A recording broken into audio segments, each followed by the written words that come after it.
Life is best understood as a thermodynamic phenomenon, more precisely as a phenomenon of thermodynamic systems. But what kind of thermodynamic system are we talking about? When you study thermodynamics in chemistry or introductory physics, you've most likely to have been introduced to a closed thermodynamic system.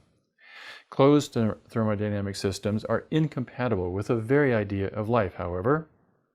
Life as a thermodynamic phenomenon can only exist in a so-called open thermodynamic system. Open thermodynamic systems are subject to the same laws of thermodynamics as closed systems are, but open systems are governed by an additional law, sometimes called the fourth law of thermodynamics. To understand the thermodynamics of life, we must be conversant with the fourth law and its implications. As you watch the lectures to follow, I'd like you to keep three things in mind.